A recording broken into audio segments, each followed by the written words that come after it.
लहानू भक्तांना सप्रेम जय गुरु. जय गुरु. आज आपल्यासोबत श्री संत लहानूजी महाराज मंदिर, पेठ रघुनाथपूर, मंगरूळ दस्तगीर येथील हे मंदिर सर्वात आधी निर्माण कार्य जर झालं असेल मंगरूळ दस्तगीर या जन्मभूमीमध्ये, तर पेठ रघुनाथपूर येथीलच मंदिर सर्वात पहिले निर्माण झालं.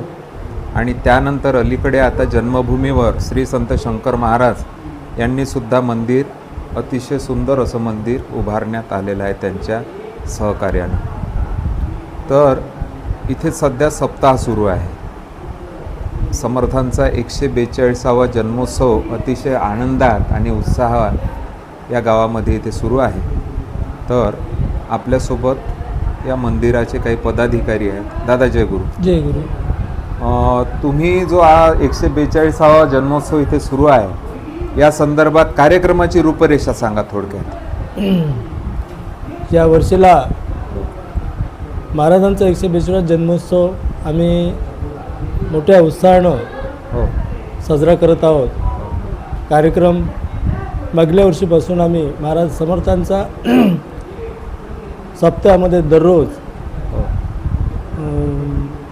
बाहेरगावील जे भक्त आहे, खेडेपाड्यावरील जे भक्त लोक आहेत, त्या लोकांच्या हस्ते महाराजांचा अभिषेक हे सकाळच्या वेळी घेत असतो. त्याच अनुषंगाने त्यांच्या सहकार्यातून आणि गावातील सेवक भक्त लोकांच्या सहकार्यातून एक महापारायण सोहळासुद्धा या सप्त्यामध्ये आम्ही. किती लोक उपस्थित होते महापारायण सोहळ्यात? 167 लोक उपस्थित होते. अच्छा. महिला आणि पुरुष पण बसले होते? पुरुष 2-4 होते, जास्त नव्हते. महिलांचं प्रमाण जास्त. लहान मुलं सुद्धा होते. अच्छा. लहान मुलं. आणि समारोप कधी आहे कार्यक्रमाचा? समारोप 1 तारखेला, म्हणजे उद्याला 1 तारखेला. महाप्रसाद, काल्याचे कीर्तन, पाहुणे मंडळींचं स्वागत, त्यांचा सत्कार समारंभ, गुणवंत विद्यार्थ्यांचा सत्कार. आणि मंदिराला ज्या लोकांनी सहयोग दिलेला आहे, काही भांड्याच्या स्वरूपात म्हणा, दान स्वरूपात म्हणा, बांधकाम स्वरूपात ज्या लोकांनी सहयोग दिलेला आहे, त्या लोकांचा सुद्धा आम्ही सत्कार करणार आहोत. आम्ही जो यावर्षी इथून पायदळवारी महाराज समर्थांच्या जन्मोत्सवामध्ये टाकरखेडला नेली होती, त्या पालखी पायदळवारीमध्ये ज्या लोकांनी, जे लोक सहभागी झाले, किंवा ज्या लोकांनी जी पालखी अविरत टाकरखेडपर्यंत पोहोचवली, त्या नवतरुण मंडळींचा आम्ही सुद्धा या ठिकाणी सत्कार करणार आहोत. पालखीचं कितवं वर्ष होतं हे? पहिलं वर्ष. आम्ही तसं हे 4थं वर्ष आमचं पालखीचं, परंतु पायदळवारीचं हे पहिलं वर्ष. यानंतर तुमचा संकल्प कसा आहे या वारीबद्दल? या वारीबद्दलचा आमचा संकल्प आता ठरलेला आहे. या वर्षापासून आम्ही जे पायदळवारी सुरू केली, हे अविरत आम्ही असेपर्यंत पायीच न्यायची. आणि एका दिवसातच आली पाहिजे का? एका दिवसातच नाही. आता पुढल्या वर्षी आम्ही थोडंसं मध्ये, कारण का एक दिवस काही म्हातारे लोक मुक्काम करायचा, म्हातारे लोक सोबत असल्यामुळे एका गावामध्ये किंवा एखाद्या ठिकाणी मुक्काम करायचा आणि दुसऱ्या दिवशी पोहोचायचं सकाळी 8-9 वाजेपर्यंत. तसं एखाद्या ठिकाण तुम्हाला शोधावं लागेल, या ठिकाणी आपण मुक्काम करू शकतो. आणखी तुम्ही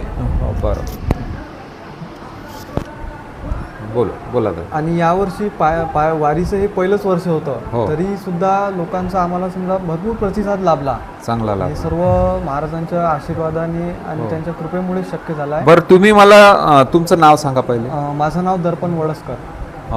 पूर्वीच्या काळामध्ये आणि आता अलीकडचा जो काळ आहे, याच्यात काय फरक वाटतो, म्हणजे बाबाजींच्या अध्यात्माविषयी हे सांगा. पहिलेपेक्षा मी समजा आता बाबाजींना जोडून समजा मला 4 वर्ष झालेले आहे. त्याआधी समजा मी नव्हतो बाबाजींच्या सानिध्यात, पण ज्या वेळेसपासून मी बाबाजींच्या सानिध्यात आलो, त्यावेळेसपासून भरपूर बाबाजींनी आपल्याला अनुभव दिलेले आहे. वेगवेगळे असे आहे की काही गोष्टी आपण सांगू सुद्धा नाही शकत. आणि प्रत्यक्ष अनुभव सांगताना समजा डोळ्यात पाणी सुद्धा येते. नाही, आताचं वातावरण तुमच्या संपूर्ण गावातलं लहानूजी महाराजांविषयीचं वातावरण कसं आहे सांगा. तर या म्हणजे पहिलेच्या आणि या वातावरणात फरक सांगायचा जर झाला, तर यावेळेसचं वातावरण म्हणजे हे पूर्ण गाव लहानोमय होण्याच्या मार्गावर आहे. आणि आता समजा आम्ही उद्याला हे करणार आहे की आपलं जे ग्रामदेवता म्हणून आहे ते आम्ही लहानोजी महाराजांनाच स्वीकारणार आहे ग्रामदेवता म्हणून. तर त्याकरिता सुद्धा आमची उद्या समारोपाच्या दिवशी आमचं नियोजन चालू आहे सध्या. फार चांगली गोष्ट आहे, कारण का महाराजांची हे जन्मभूमी आहे. हो. आणि यापूर्वी जन्मभूमी असून सुद्धा ती महाराजांचीच मर्जी असावी, योग्य वेळ आल्याशिवाय ते होत नाही. बरोबर, बोला. आणि हे जे जन्मभूमी समजा आम्हाला आता इथे मंदिर पाहायला मिळत आहे. हो. पेठ रघुनाथपूर येथे हे सर्व 1.25 लाख काकाजींनी आम्हाला समजा मिळत आहे. त्यांनी त्यावेळेस पुढाकार घेऊन मंदिराची इथे पावडे काकांच्या हस्ते स्थापना केली. त्यामुळे आज आम्ही त्यांच्या छत्रछायेत आम्हाला सर्व इथे काम करायचं, पुढे वाटचाल सुरू आहे. बरोबर, पुढे वाटचाल. बरं, तुमच्या भविष्यातील या मंदिराच्या माध्यमातून आणखी कोणतं झालं पाहिजे बा, कुठला विकास झाला पाहिजे अशा योजना आहे? सुरुवातीला आमचं समजा नियोजन आमचं त्यावर पण सुद्धा सुरू आहे की आम्हाला पहिले मंदिराच्या परकोटाला आम्हाला रेलिंग लावायची आहे. बरं. ज्या पद्धतीने टाकरखेडला आहे त्याच पद्धतीने प्रति टाकरखेड म्हणून पेठ रघुनाथपूरचं सुद्धा आपलं बाबाजीच्या आशीर्वादाने नाव झालं पाहिजे अशी आमची सर्वांची इच्छा आहे. बरोबर. आणि त्यानंतर स्वयंपाक खोलीचं पण आम्ही मागे उद्घाटन समजा झालेलं होतं उद्घाटन, पण काही कारणास्तव ते होऊ शकलं नाही. तर त्यांचं सुद्धा काम आम्ही यावर्षी सुरू करणार आहे. हो. तर काही लोकांची आणखी दान देण्याची इच्छा आहे. हो. ती इच्छा आम्ही लगेच पूर्ण म्हणजे ते दान मिळेलच लगेच. 5-6 महिन्यामध्ये आम्हाला ते प्राप्त होईलच. ते 5-6 महिन्याचं दान प्राप्त झाल्यानंतर आपल्या गावातील काही नवतरुण गरीब वर्ग सुशिक्षित समोरचे शिक्षण घेऊ शकत नाही, त्यांच्यासाठी आम्ही इथं एक ग्रंथालय म्हणून जे काही लोक दान देईल आम्हाला ग्रंथालय खोलण्याच्या विचारात उघडण्याच्या विचारात भविष्यात, जेणेकरून या गरीब विद्यार्थ्यांची सोय या ठिकाणी उपलब्ध व्हावी, त्यांना उच्च शिक्षणाची मार्गदर्शन या ठिकाणी पोहोचवावं असं आमचा म्हणजे करण्याचा विचार चालू आहे. त्याचा सुद्धा प्रस्ताव आम्ही आमच्या उद्याच्या कार्यक्रमात मांडणार आहोत. तर सर्वांना एवढंच म्हणजे विनंती करतो की जास्तीत जास्त आम्हाला सहकार्य करा. आपलं पेठ रघुनाथपूर सुद्धा प्रति टाकरखेड आलं पाहिजे अशी आमची इच्छा आहे सर्वांची. तर तुम्ही सर्वांनी जे काही तुमचे जे भविष्यातील विचार मांडले आणि या सप्त्याविषयी जे काही मार्गदर्शन केलं, माहिती सांगितली, याकरता मी तुमचा आभारी आहोत. जय गुरु, जय लाभ. श्री संत लहानूजी महाराज की जय.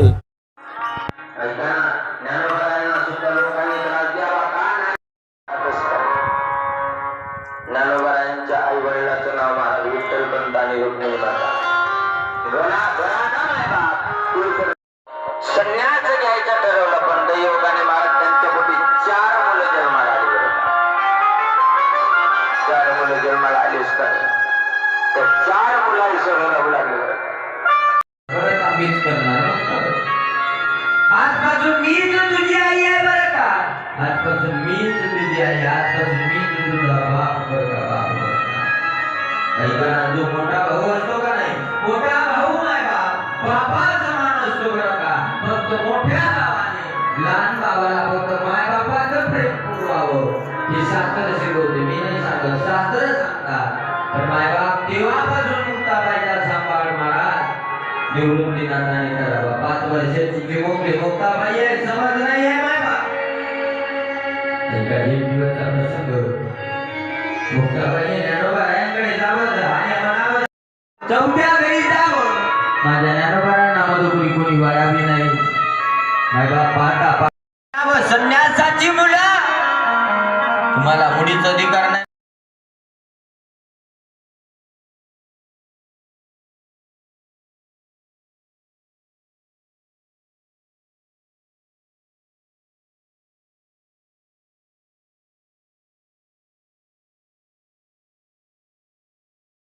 मातीवर पडावं आणि नंतर उचलून न्यावं नाही म्हणून माय बाप लातीनं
लहानू भक्तांना सप्रेम जय गुरु.